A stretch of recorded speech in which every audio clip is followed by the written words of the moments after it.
Julie, can you please tell me why a federal contractor is asking about soil reports from 2009? Again, that was 8:54 a.m. on a Monday, and by that point I'd already refilled my travel mug twice with breakroom coffee that tasted like burnt regret. But sure, I could fix this, just like I fixed the 6 other client freakouts last week, and the 4 crisis calls the week before that. I took a breath, pinched the bridge of my nose, and said the thing I always say when I'm about to shove an entire corporation back into alignment. I'm on it. That's what I did. I was the calm. For 9 years, I'd been the duct tape holding this company together, particularly our crown jewel, the $290 million account with Lander and Holt Energy. It was a beast of a client. We were talking interstate power grid investments, federal oversight, EPA clause this, and DOE compliance that. And somehow I made it all run like a damn microwave clock. Quiet, reliable, taken for granted, that's how I liked it mostly.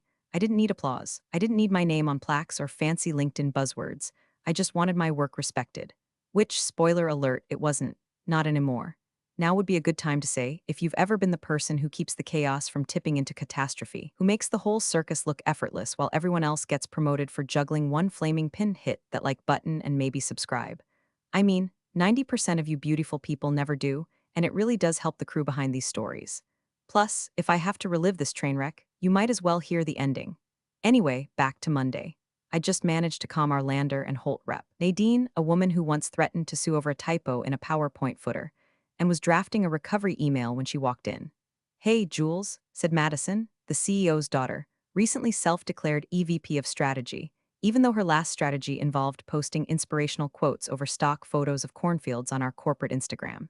We should really talk about modernizing your role. My spine itched. Modernize is corporate speak for we're about to screw you and then gaslight you into thanking us.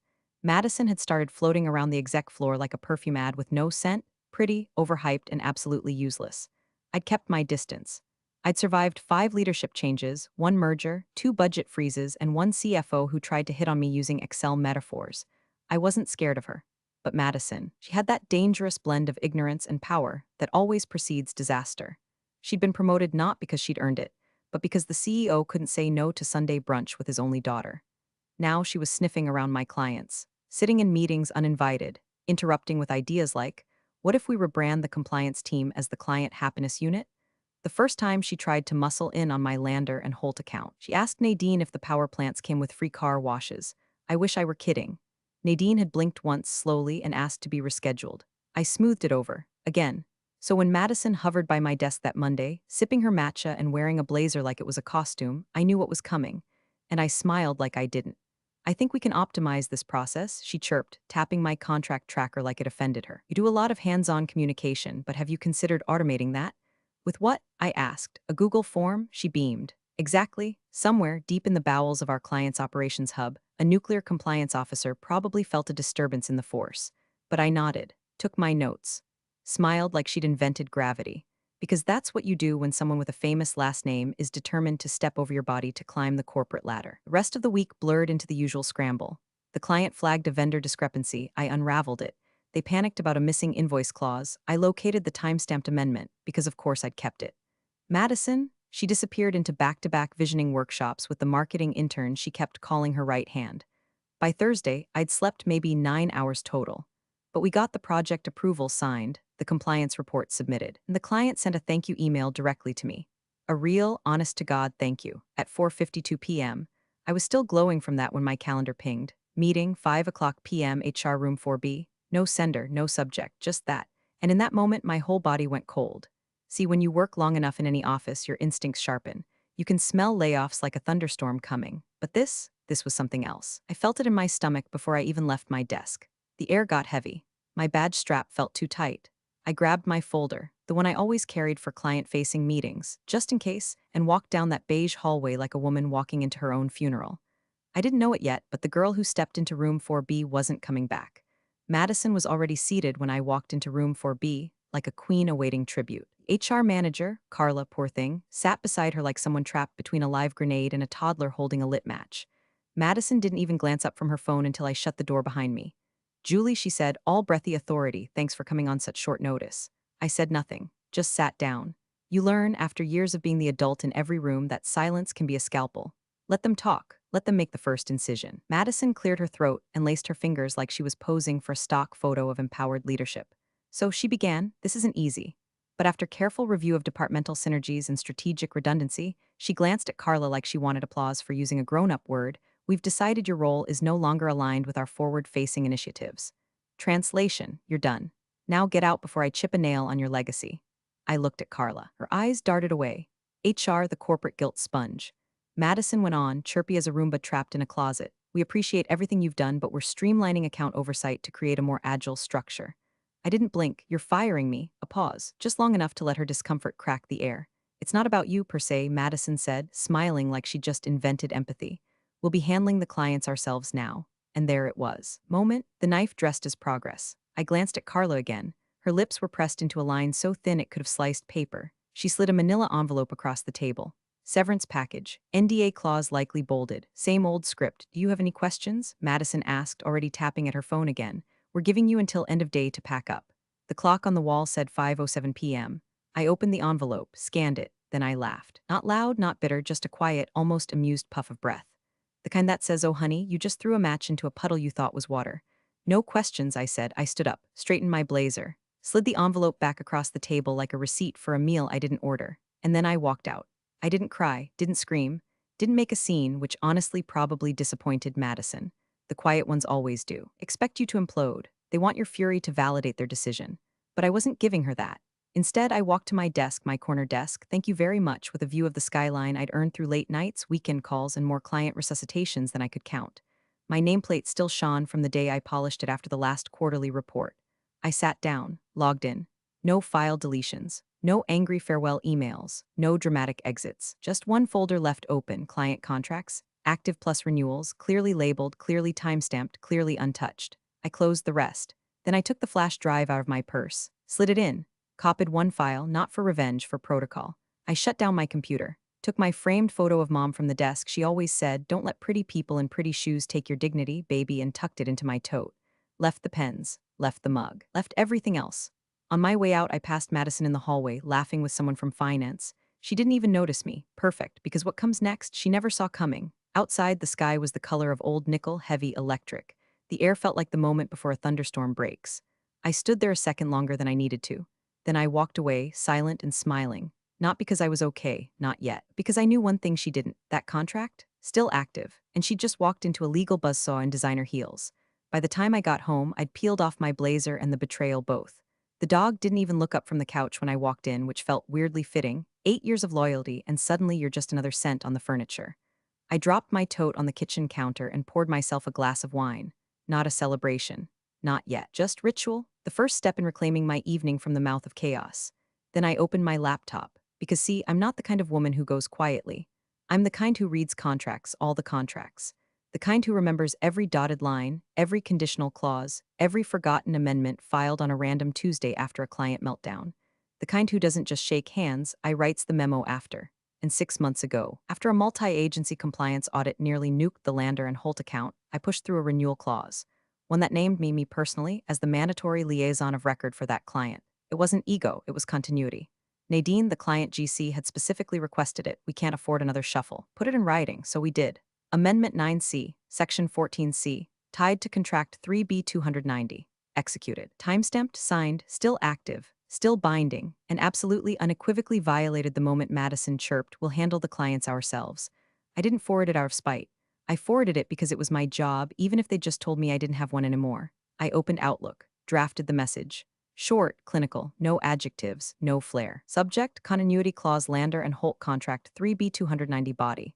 Per the attached executed amendment dated April 4, I am formally flagging a potential compliance breach related to service continuity for Lander and Holt Energy. Please confirm receipt. Attached, executed contract 3B 290, PDF, Amendment 9C Service Liaison Continuity, PDF, CC, Internal Legal Counsel, External Compliance, BCC, Nadine Carson, General Counsel Lander and Holt Energy, click Sent. I stared at the screen for a full 30 seconds after, wine untouched, heart like a steady drum. This wasn't revenge. This was documentation, my language, my blade. Then I opened the documents again just to be sure. There it was, in bold. Section 14C, in the event that the assigned liaison, Miss Julie M. Rayner, is terminated, transitioned, removed from active participation in the project without written consent from Lander and Holt Energy, said removal shall be considered material breach of contract and grounds for immediate reevaluation of terms, up to and including termination with cause. Simple, unmistakable. Signed by Madison L. Reese, EVP Strategy. Oh, Maddie, you sweet, clueless peacock. I closed the file. Then, because I knew how these things moved, glacial at first, then avalanche, I scheduled a backup email to send at 7:45 a.m. the next morning. Same doc, different audience. The CFO, the VP of Client Services, my former manager who once told me you're too thorough, Julie. Clients don't care about footnotes, they care now. I shut the laptop. Finally drank my wine, let the dog out, took the trash to the curb like it was any other Thursday. But something in the air had shifted. You ever feel it, that faint, electric ripple that hums through your bones when a thing's about to break? It wasn't fear, it was clarity. Madison thought she'd pulled off a power move, firing the gray-suited relic in the corner office. She thought she could reinvent a system she hadn't even bothered to learn. But what she really did was amputate a limb she didn't know was keeping the body alive. And now the nerves were about to scream. I didn't sleep well, but I didn't need to. I'd already made my move. The domino was tipped, and 8:17 a.m. was coming. The building's HVAC always kicked on around 7:58 a.m., but no one really noticed it until something was wrong. That morning, the air felt too cold, too loud, like the ductwork itself was whispering, "Pay attention." At 8:17 a.m., the whisper became a scream. The CEO, Grant Reese, gray temples, cufflinks stamped with his initials, man who once shook hands with a U.S. senator and wiped it on his slacks afterward, opened his inbox to find a subject line no C-suite exec ever wants to see before their second espresso. Subject, service termination, immediate risk flag, contract 3B290. He clicked it. Read, stopped, read it again. The GC for Lander and Holt Energy had written it herself. Nadine Carson, sharp, unsentimental, kind of lawyer who didn't capitalize words unless they were about to cost you 7 zeros. The email was only 5 lines long, which made it worse. This correspondence is to confirm we've received documentation suggesting a breach of our service continuity agreement under contract 3B290. Termination of Miss Julie M. Rayner without prior client consultation may constitute a violation of Clause 14C. Per Section 6, this may be considered grounds for immediate contract reevaluation and default termination with cause. Please advise, there was no hello, no sign-off, just impact. Grant stared at the screen, time distorted. He heard the click of pen. Somewhere a phone rang. He didn't answer. He read it again. Breach default termination with cause, please advise. He turned slowly to the left. Madison's door was open. She was at her desk, legs crossed, scrolling through her phone with the careless ease of someone who'd never had to read a legal clause in her life. Grant stood, not quickly, like a man surfacing from deep water. He crossed the executive suite in measured steps, stopped at her door, and said, barely above a whisper, "Tell me you didn't terminate her active contract." Madison blinked. "What?" Grant's hand tightened around the printout. He didn't repeat himself. Just walked in, set the paper gently on her keyboard. She read the first line, paused, scrolled down, scrolled back up. Then came the flutter of panic that breathless stammer people get when they're realizing they just stepped on a landmine they thought was a speed bump. I didn't know it was active," she said. "Nobody told me about Clause 14, whatever." Grant looked at her the way you might look at a raccoon that's managed to open your fridge and eat raw chicken. Clause 14C, he said, voice low and tight, was added after you authorized the amendment. You signed it. April 4th. No one flagged it, she insisted, color draining. Julie didn't need to flag it, he snapped, not yelling, just unraveling. Julie wrote it. Madison's mouth opened, but whatever excuse she was about to staple together died in her throat. Back at his desk, Grant's phone was already lighting up. Internal counsel, client services, the executive liaison. 1 missed call. 2, 3. He looked at the glass wall separating him from the rest of the office. The floor was starting to hum, not with sound, but with that silent rhythm of crisis, shoulders tense, people suddenly walking faster, calendars pinging like smoke alarms.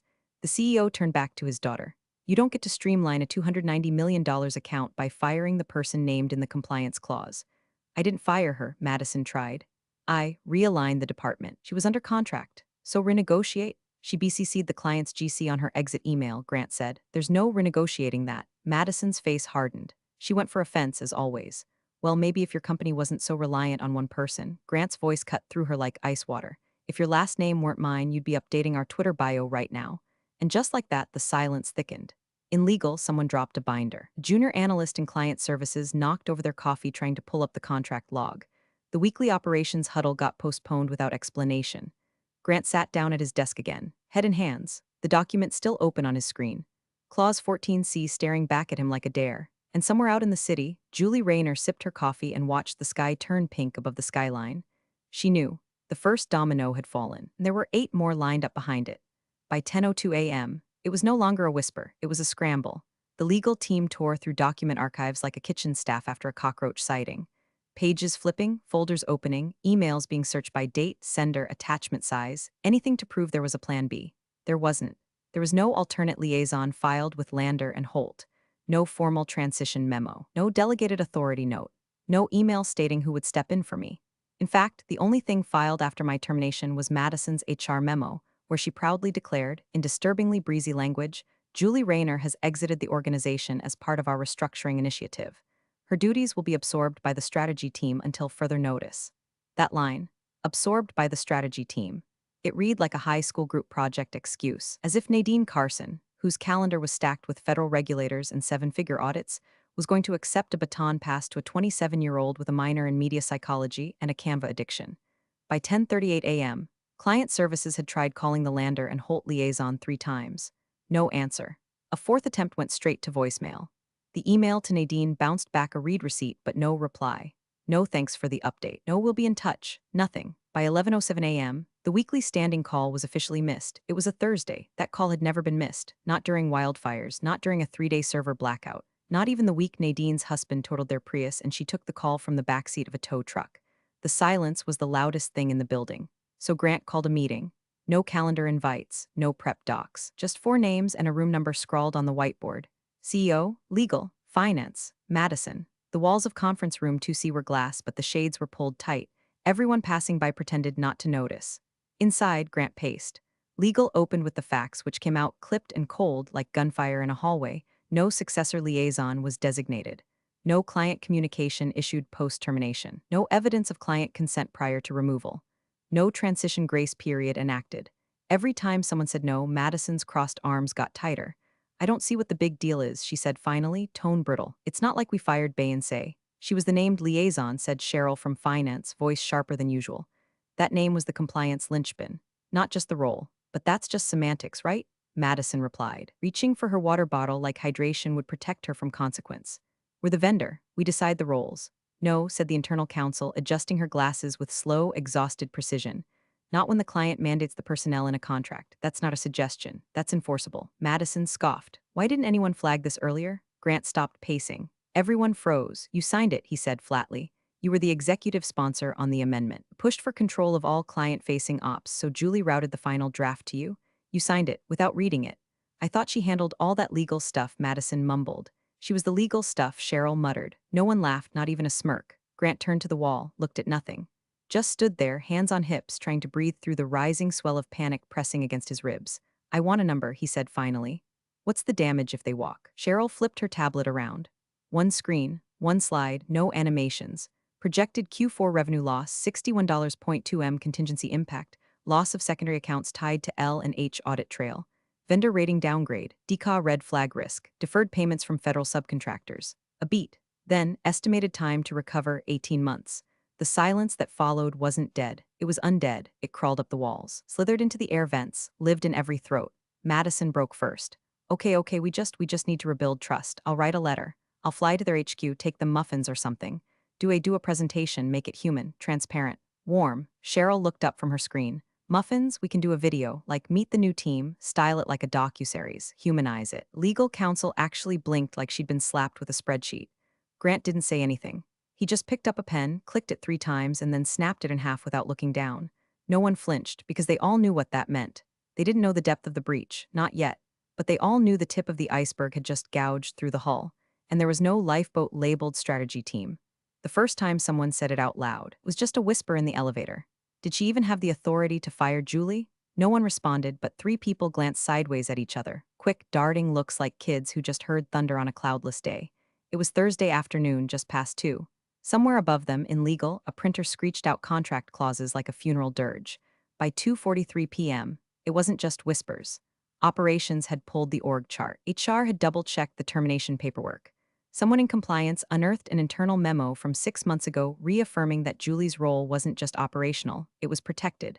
Client-mandated, clause-bound, fireable only through a specific review process, co-signed by 2 executives, not including direct relatives of the CEO. Oops. That last part, buried in a 2021 nepotism policy addendum after a PR intern filed a complaint about being asked to pick up dry cleaning as a growth opportunity. No one remembered it existed. Until now. And while the office chewed on that, a second client emailed. Not Nadine this time. A quieter account, but still valuable. One of our renewable energy tech vendors out of Phoenix. Subject line was polite. Pending account freeze, request for clarification on strategic shift. The body wasn't so polite. In light of recent staffing changes and the lack of formal communication, we are placing all Q4 initiatives on temporary hold until we can verify alignment with original personnel agreements. That email hit finance like a second wave. Cheryl actually stood up from her desk and said, "You have got to be kidding me," loud enough to make the intern next to her jump. And what did Madison do? She panicked. But the kind of panic that still thinks it can be pretty. By 3:15 p.m., she was pacing her office barefoot, Louboutins discarded, hair up in a stress bun, phone glued to her ear as she tried, for the third time, to call me. It went to voicemail. Of course it did. Her voice, high and breathless, spilled into the air like a college girl pretending she didn't just wreck Dad's Mercedes. "Hi, Julie. Hey, just wanted to check in, see how you're doing. We're working through a few hiccups and I think it'd be so helpful to maybe reconnect. For continuity. No pressure, just give me a ring when you can." Beep. She tried again an hour later. This time, the edge bled through. "Julie, we need to talk. There's been some confusion. I'd really appreciate if you could maybe clarify some things. The board might be involved soon, and I think it'd look really good if we were seen as collaborative. Please call me." Beep. I didn't. Because at that exact moment, I was seated at a sunlit patio table at Renner's Cafe downtown, sipping a cortado and smiling across the table at someone who actually read contracts for a living. Her name was Dana Lai, senior partner, Preston Marks Consulting, one of the few firms with the clearance and bandwidth to handle multimillion-dollar energy accounts with federal touchpoints. And fun fact, one of Nadine Carson's old law school friends. She smiled over her glasses at me. "So let me guess," she said, "they terminated you mid-contract without client sign-off, breached a continuity clause, and now they're bleeding accounts like a stuck pig." I raised my coffee, something like that. Dana chuckled. "Julie, I've seen bad strategy, I've seen stupid strategy. But this," she leaned back in her chair, laughing, "this is gourmet." I shrugged. "It's not my mess anymore." Dana tilted her head. "Want it to be?" I didn't answer right away. Across the street, a delivery truck honked. The city kept moving, indifferent, unbothered. But I felt it, the quiet shift under my feet. A sense that the earthquake had already happened. Now the cracks were just reaching the surface. Back at the office, Madison paced until she realized everyone was watching her from behind frosted glass. People who used to smile at her now ducked their heads. The intern who once complimented her Instagram reels now kept earbuds in like they were armor. The silence was turning inward. And Madison, once the center of attention, now looked like she was falling through the floor in slow motion. But me? I just sipped my cortado, let the sun warm my face, and thought maybe muffins wouldn't fix this after all. The alert hit the executive team like a silent siren. No chime, no announcement, just a new meeting stamped in red on everyone's calendars. Board special session closed door 6 p.m. No delegates, and under that in even plainer language. Attendance: CEO, CFO, GC, board members only, no daughter. By 5:45 p.m., the floor was practically humming. Phones buzzed in hands but weren't answered. People moved quickly but avoided eye contact. The janitor vacuuming outside the elevator paused to listen, not because he was nosy, but because the entire building had gone suddenly quiet. Inside conference room 1A, the lights were dim, the air sharp with the smell of whiteboard markers and tension sweat. The long table was already lined with bottled waters no one touched. The CFO, Cheryl, sat near the screen, iPad in hand, face like she'd been awake for 3 days. When Grant walked in, he didn't sit at the head. He sat 2 chairs down. That said more than any preamble could. "Let's begin," someone said. Cheryl stood. "Here's where we are," she said, not even bothering to do the whole slide-by-slide walkthrough. "If Lander and Holt withdraws, our Q4 collapses. Not dips, not takes a hit. Collapses. That account props up 3 satellite contracts, 2 joint ventures, and our DCA compliance baseline. If we're flagged for breach, our vendor rating drops and the pipeline dries up." She swiped once. Slide. Projected loss $61.2 m, immediate $142 m, secondary impact. Swiped again. Slide. Recovery timeline 18 to 22 months, assuming federal reintegration. No one said a word. Then the general counsel cleared her throat and opened a paper folder so precisely you'd think she was performing surgery. "I'd like to read Clause 14C into the record," she said. No one stopped her. "In the event that the assigned liaison, Miss Julie M. Rayner, is terminated, transitioned, or removed from active participation in the project without written consent from Lander and Holt Energy, said removal shall be considered material breach of contract and grounds for immediate reevaluation of terms, up to and including termination with cause." She paused, flipped the page. Amendment 9C, executed April 4th. Signed by EVP Strategy, Madison Reese. Effective for a period of 12 months with auto-renewal, unless explicitly revoked in writing with 30 days' notice. No such notice was filed. Someone at the end of the table exhaled hard enough to fog glass. So the chairman said slowly, Not only did she fire our key liaison mid-contract without client approval, she also violated an auto-renewed clause and didn't follow any notice period protocol. The GC nodded, that is correct. Cheryl added, and no secondary was ever submitted. No backup, no shadow onboarding. It's a dead air handoff. Another board member looked over their glasses. This was the CEO's daughter. Grant's jaw flexed. Yes, the room fell into that particular kind of silence.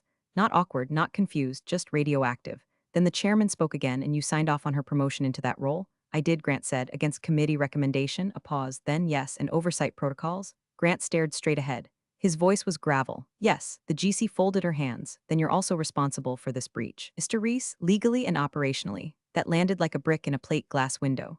Cheryl broke the silence with one last awful note. We've just received word Lander and Holt's procurement portal has revoked admin access. We're locked out. No one swore, no one threw anything. But the chairman closed his folder with a soft, devastating finality. We will draft a formal response, he said. No more communications from your daughter, no outreach, no rebuttals. From this moment forward, all contact goes through legal. Then his eyes landed on Grant. And Mr. Reese, the board will be holding a separate review session. Your presence will be requested, not required. Translation, start cleaning out your office.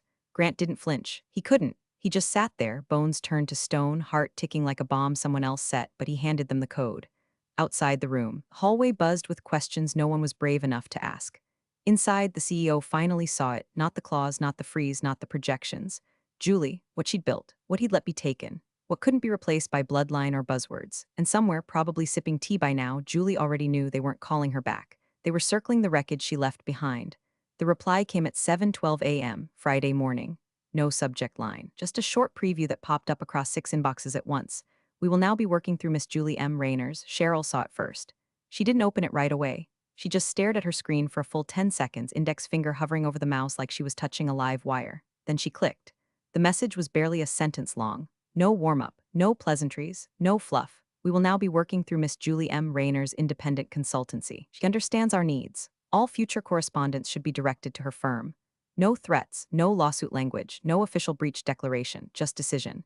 By 7:16, legal had confirmed the sender, Nadine Carson, GC, Lander, and Holt Energy. By 7:18, their procurement portal listed a new vendor code. Vendor, JR. Stratline Advisory, LLC, Primary Liaison, Julie M. Rayner. The reaction wasn't loud. There was no scream, no table flip. It was quieter than that. An analyst in business ops stopped typing and just stared. Someone in facilities dropped their coffee. The guy from IT who always played pop punk through his speakers actually paused his music. And in the boardroom where a few brave souls had gathered early, waiting for a miracle, there was only silence. Then Cheryl read the email aloud, once, then again. The second time, no one moved. Grant sat there, mouth slightly open like he was still trying to decide whether it was real or some bureaucratic fever dream. Madison was already standing. She didn't wait for the rest of it, didn't ask for context, didn't demand a spin cycle. She just threw her folder across the table with a snap and hissed, "You all wanted her gone?" "No," said Cheryl, cool as ice. "You wanted her gone. We tolerated you." Madison spun toward legal. "Are you seriously letting this happen?" Legal just held up the contract packet, tapped the corner of the page that bore her signature. "You happened, that was it." Madison stood frozen for half a breath, then grabbed her phone, muttered something that could have been "I'm done," and stormed out of the room. Her heels clacked like a metronome counting down to impact. No one followed her. No one spoke. And for a few long moments, the only sound in the room was the soft hum of the projector fan and the faint vibration of Grant's phone as it buzzed, again and again from press inquiries, shareholders, maybe even his wife. Cheryl finally broke the silence. "Well," she said, "at least we know who understands the business." Legal nodded, and who doesn't? No one dared ask if they could get her back, because they already knew. Julie wasn't coming back, not to them. She didn't need to. They hadn't just lost a liaison. They hadn't just lost an account. They'd lost the person who kept the lights on when the wiring was already fried. And she'd built her own damn generator. A new firm, a new name, same spine of steel. By 9:03 a.m., her LinkedIn quietly updated, principal consultant at JR. Stratline Advisory, specializing in high-risk account recovery and strategic continuity, no photo change. No, I'm humbled to start this journey post. Just the facts, because Julie didn't need applause, she had proof. The boardroom emptied slowly, like a funeral procession without the sobbing. One by one they filed out, shoulders hunched, ties loosened, jaws tight. No post-meeting chatter. No whispered debriefs by the elevator. No "we'll circle back" or "keep me looped in." Just the quiet, unanimous retreat of people who knew the damage was done. Grant Reese remained in his chair. The room had gone dim as the sun lowered through the slats of the blinds, casting angled lines across the table like prison bars. The projector had long since powered down, leaving behind a faint smell of dust and ozone. No sound but the occasional tick of the thermostat and the CEO's own shallow breath. In front of him, printed in black ink on clean white paper, lay a copy of Amendment 9C. Clause 14C, termination of designated liaison without client approval shall be deemed breach. Below it, one signature. Neat, balanced, unmistakable. Julie M. Rayner next to it, Madison L. Reese F. Strategy. He stared at the page like it might apologize. Like if he looked hard enough, the ink would smudge or the clause would vanish. But it didn't. It was right there, irrevocable. They'd voted, not just on Julie, on him. Motion had passed with no debate. Julie wouldn't be rehired. She wouldn't be offered a walk-back deal, a bridge builder contract, or even a public apology. That door had closed, but her company, that was different. Preston Marks had already confirmed the subcontractor approval. Cheryl had handled the PO. The retainer was already in motion. Julie's firm would be paid, not out of pride, not out of grace, because there was no other option. The company needed her, and she didn't need them. He picked up the contract, held it by the edge, then let it fall gently back to the table. It made a sound that was far too soft for how loud the truth had landed. Julie had never raised her voice, never made a scene, never marched through the halls with a cardboard box and a bitter monologue. She didn't rage, she didn't flinch. She'd simply walked away, documents in place, contracts intact, a single email BCC'd to the right person at the right time. She hadn't needed revenge, just gravity. Grant leaned back in his chair, stared at the ceiling. Somewhere down the hallway, Madison's office door clicked shut for the last time, and finally he said it, not loudly, not to anyone in particular, just to the quiet. She didn't burn the bridge. He looked down again at her name. She owned it, across town. In an office that still smelled like new carpet and quiet ambition, Julie sat at her desk, sunlight warm on her shoulders, phone silent, inbox clean. No celebration, no champagne, no told you so, just the soft, steady hum of control. Her name was on the paperwork, her rates were locked, her firm was active, and she wasn't angry. She wasn't even smiling. She was still and absolutely unshaken. You're the real MVPs of the office jungle. Thanks for watching. Smash that subscribe button, or the coffee pot might just forget your next brew.